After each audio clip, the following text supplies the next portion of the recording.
Hello, Rabbi Rubenstein from New York.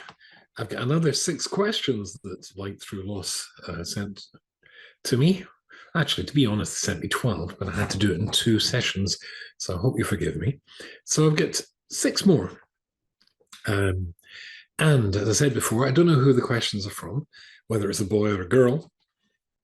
So I'll try my best. What should expectations be of a teenager in the first year of grief? Being a teenager is so hard, even without having just lost your mother or father. Well, I think my reaction to that is don't be so hard on yourself. Naturally, this is difficult. Look, I'll tell you a true story. When I'm an only child, I lost my dad it was early morning when I was 18. I was in shul and the message came to come home. He died from his 21st heart attack. Um, and, you know, when being an only child, I started becoming a father for the first time, I was quite terrified. I had no siblings, and therefore I never watched parents, my parents, bringing up children. I was the child they brought up, but I wasn't able to watch it happening to anybody else. And therefore, how do you bring up children? How do you do a parent? I had no preparation. There are so many things in life that you don't have too much preparation for. When my late wife passed away after 5 years fighting the cancer that infected her body, I had no preparation for this. You've got no preparation really for marriage, although there's a little bit, as I say, you can observe from other people. And of course, often we go for marriage lessons before we get married and they give you something, but it's very much a learning on the job thing, and consequently you'll make mistakes. The Gemara says, call us cautious. Every new thing is hard. Well, nobody gave you any preparation.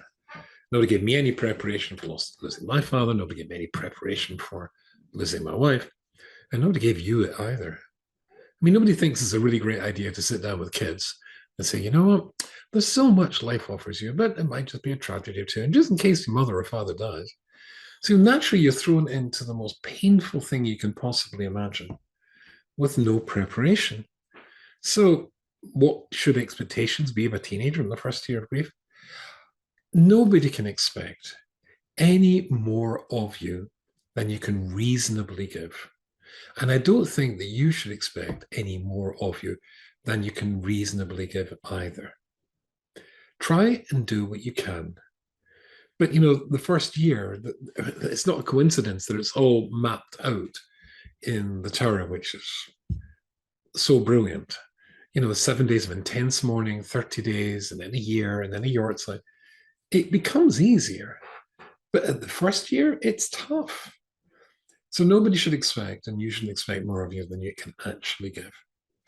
Aim for what you can do and try to be gentle with other people who don't understand when you can't do it, and try to be gentle with yourself when you discover that you can't do something. It will become better.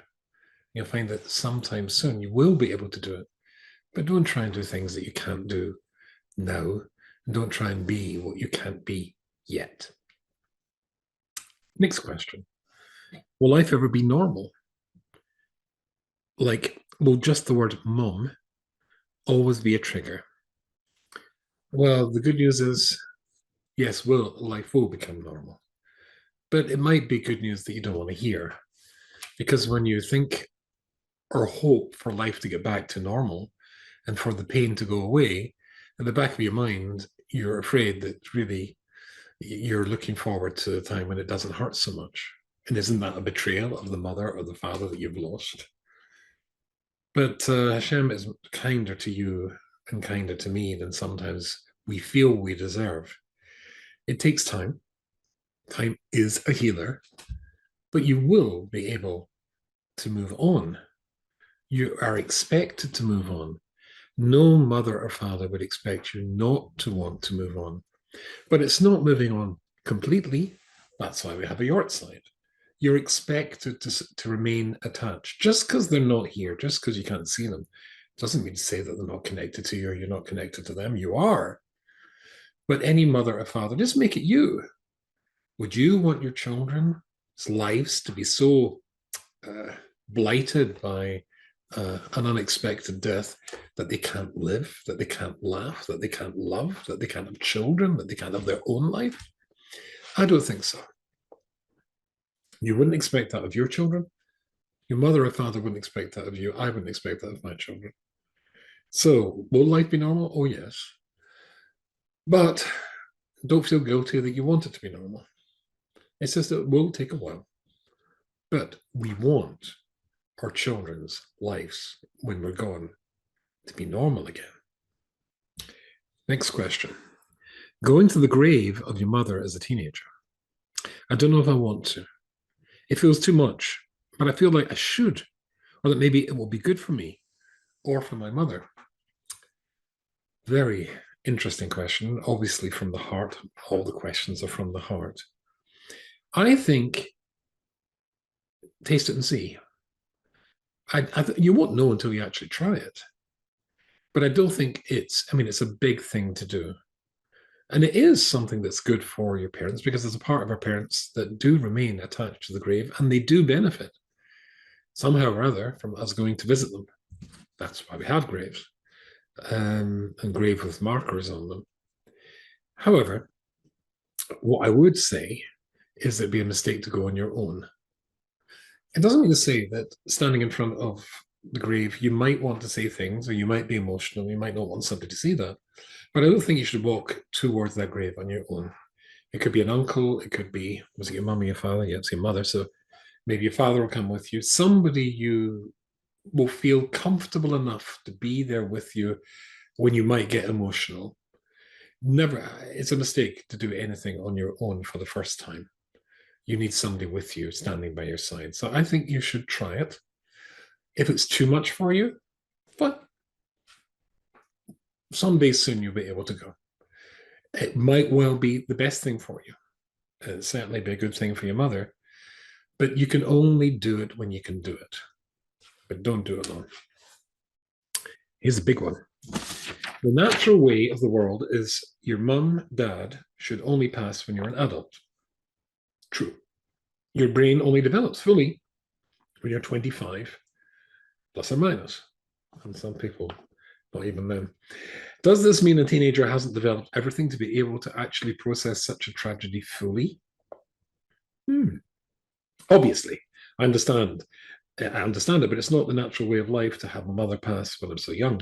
So I do have everything I need to fully process this tragedy. The answer is you've got everything you need to fully process this tragedy at whatever age you are. But as you grow and as you mature, you will find new insights into the pain that you're going through or went through. You will have new approaches to how to deal with this and how to process this. So I don't think necessarily it's a mistake in my experience for people to assume that they will naturally be able to do things better when they're older. Sometimes young people discover within themselves resources and a different person who is them they never knew existed. They were unaware of. You'll find strengths within yourself and talents within yourself as a consequence of this crisis and this tragedy that you just couldn't have anticipated being there. But probably you will be able to find more as you get older, or different things when you get older. But it doesn't mean to say that just because you're not a 25 plus or minus person, that you're not able to deal with these things. I think you are. You will deal with them differently later. But don't think that you are so immature or so young that you are not able to put up a fight against this tragedy and deal with grief. You'll probably find that you are. This is a strange question. Why do people become numb? Well, that's really a precedent you see all the way through all of mammals. Hibernation. It's when you can't deal with the winter, the body of an animal goes into hibernation. and just effectively closes down with just a tiny heartbeat, so that it's able to withstand the terrible conditions of the cold winter. Um, Sometimes you can't deal with things, and you just have to hide away. You need a break from things. You have to get away. Um, People become depressed, then they have to remove the burdens and the stresses on them that are causing the depression. People become numb. It's a protection mechanism. It doesn't mean they don't care. It just means they're so hurt that they're going into emotional hibernation. But as things warm up a little bit, which it comes with time, they're able to shake that little bed of leaves they made for themselves, and come out of the hibernation, out of the hiding, out of the numbness. So if the numbness is who you're talking about is you, that's hardly a surprise. Lots of people are numb. It shouldn't last too long. If it does last too long, then you're going to need help. But the fact that you feel numb, that just means you're normal. And the last question: I know I will never be the same again after losing my mother. I know that it will have an effect on me and my life and my future. What type of effect do you think it will have? I don't know. The choice is yours. As I think I said in my previous answers, you either become better or bitter. And the difference between the two words is I. Better or bitter. The difference is I. Some people have a terrible pain, suffer a terrible pain, as you have, and they use that as an excuse to not face up to the challenges of life and getting over it, and make themselves into a nebuch, justify their situation by, because of what happened to me. And some people become much, much better. Let me tell you a story. I remember many years ago, I was in San Diego, and I was speaking in a show. And on Shabbos afternoon, there was a Holocaust survivor who spoke about his experiences in Auschwitz. And he said one day, a bunch of us boys were standing at a corner of the barracks next to the chimney, in sight of the chimneys of the crematoria. One of the guys says, I'm happy I'm in Auschwitz. And we looked at him and we said, you're happy you're in Auschwitz? You're happy you're in Auschwitz? You're crazy? You're sick? You're sugar? I said, no, I'm not sugar. And if I wasn't happy, so where should I be? Still in Auschwitz. When I heard that, I was totally blown away. But there was another part to that story. He talked about, and it was an audience of about 200 people there. He talked about the fact that the Gemara Talmud famously tells a story of somebody called Nochem Ish Gamzu. Whatever happened, whatever tragedies happened to him in his life, he used to say, Gamzu l'toiva, this will be good. He turned to this audience and he said, do you know how you read that Gemara? Gamzu l'toiva. I'm going to make that good. And he turned around to these 200 people and he pointed a finger at them and said, and if you haven't suffered, you haven't lived. If you haven't suffered, you're nothing. Because how else are you going to help people when they're suffering? Better or bitter?